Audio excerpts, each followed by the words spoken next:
The Palestinian Islamist militant group Hamas, which is branded a terrorist organisation by Israel and several Western nations, including the UK, controls the Gaza Strip. Hamas refuses to recognise Israel's right to exist and vowed to destroy the state at all costs. Since taking power in 2007, the Iran-backed militia has fought several wars with Israel. Even when not in active conflict, both sides pummel each other with rockets, with Israel often using airstrikes to take out Hamas targets. On countless occasions, civilians have also been killed. A blockade in which the movement of goods and people are restricted has been in place since 2007. The area, which is home to 2.3 million Palestinians, is a 25-mile-long, 6-mile-wide strip of land on Israel's southwestern coast. Israel controls movement between the border as well as Gaza's access to electricity, food, fuel and supplies. More than half of Gaza's just over 2 million people live in poverty, and nearly 80% of the youth are unemployed, according to UNICEF.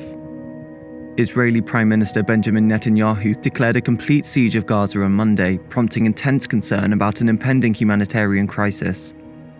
Israel says the siege will not end until all hostages are released by Hamas.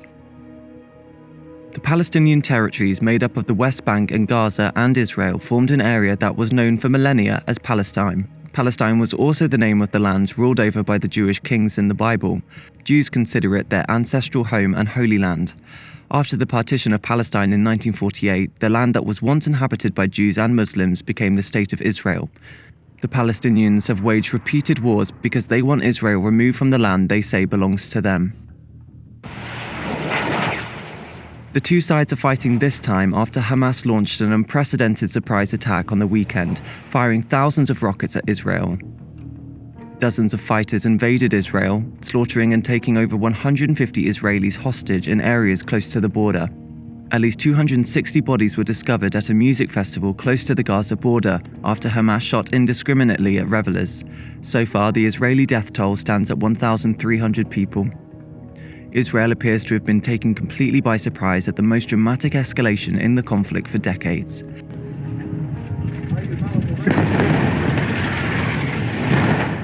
In response to the assault, Israel have pummeled the Gaza Strip. More than 1,300 people have been killed in Gaza following Israel's retaliation. On Wednesday, the only power station in Gaza ran out of fuel, meaning the territory is relying on generators. Israel's defense minister said he has released all restraints on his troops, adding Gaza will never return to what it was.